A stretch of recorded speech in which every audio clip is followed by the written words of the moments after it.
I think I know who's going to win. Nobody knows who's going to win, but I think who I would bet on if I was to have to bet, gun to your head, who's going to win. I know who I would pick. Judging on what I see from Topuria and Holloway both, I'm saying Max Holloway. How's it going to happen?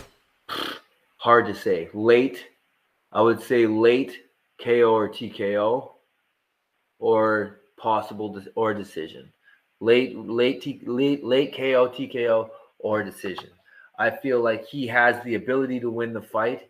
I think either one could win the fight. Both these guys are spectacular fighters. But Topuria can move forward very well. Max can move forward very well. Topuria can't move backward very well. Max can move backward very well.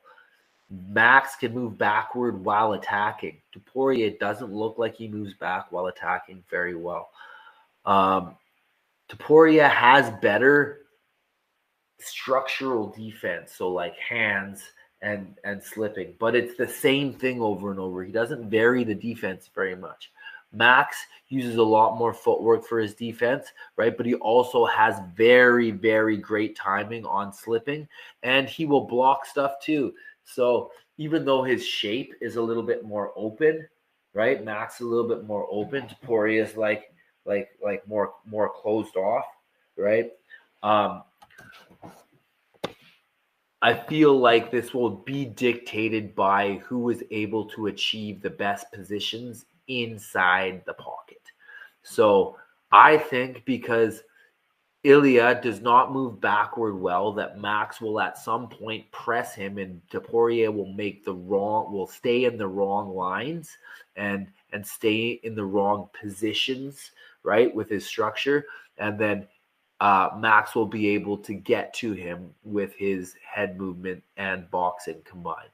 I think that Topuria will also be pressing Max as well, and that will be successful in that. But I feel like Max has better answers for pressure than Topuria has, and Max is also very good while pressing forward and attacking. So yes, Topuria will lose. Max Holloway will win round 4 or 5. Okay, by TKO or possibly by decision. I can't really call that. Nobody can. This is something that I lose my mind on.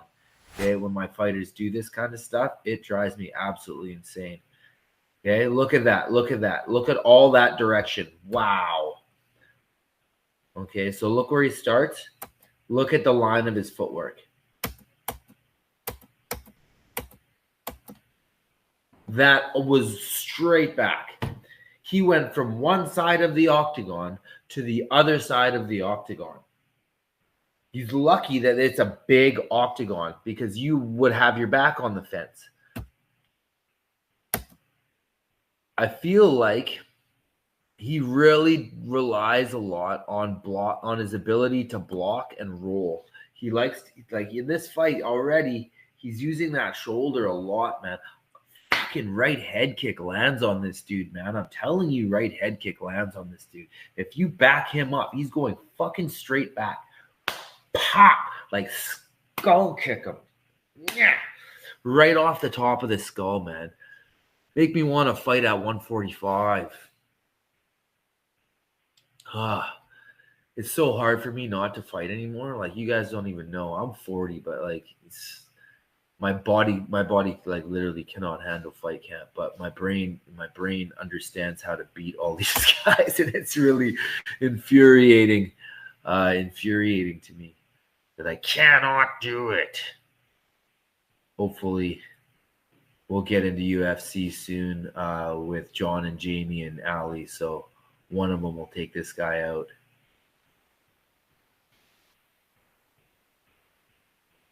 Provided he gets past Holloway. I don't know if he gets past Holloway, man. If Holloway's seeing what I'm seeing, he's gonna hit that skull kick.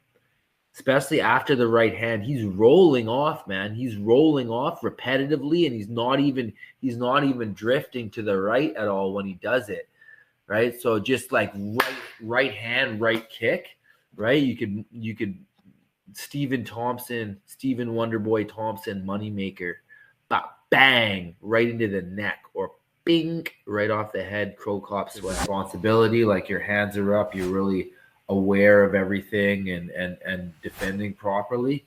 Yeah, back to your question though. The downsides to high guard are fatigue in the shoulders quicker anyway, than having your hands down here. The opponent being able to see punches coming because they're all coming from here. My hands are down here, and then all of a sudden, it's harder for you to perceive them. Also, you'll be a little faster with your hands down than you will be with your hands up. It's just a more natural place to punch from, which is probably why all the traditional martial arts do this kind of thing. It's just a more natural place to have your hands. Although obviously this is quite effective for defense. And then, yeah, wrestling defense is a little bit harder because the underhook, especially the double underhook, is like probably the easiest wrestling defense that there's ever been. I've recently started teaching my team this a lot. It's just like taking the front leg and stepping it back, and then just like put two arms like that down by your legs with a little bit of space in between your legs and your arms, and then catch them and just start pulling them up, right? Pulling them up and elevating your elbows. Real like easiest defense, man. But you got to step your front foot back just a little bit when you're doing it. Otherwise, there won't be enough space on the lead side to get the arm down. If you look at Anderson Silva, he would do that all the time, right? He would just like have his hands down on the fence, be like, yeah, try to hit me, because he's really good with slipping. And then also, if the guy shoots, it's an easy pickup, right? And it was really hard to take Anderson down because he was always having his hands down and underhooking. Faraz also teaches this. He tells people that if you're fighting a really good wrestler with shitty striking, then you fight from a Philly shell more, right? Which that can help you, but it can also hurt you. I would say, like, have your hands down in situations where it makes sense and you're not going to get your head taken off, right? Anybody can throw a punch. Anybody can throw a hard punch. Okay. Oh, we got somebody else. Oh, that's Alec. Alex Shaw with the thumbs up. I see you, my friend. I see you.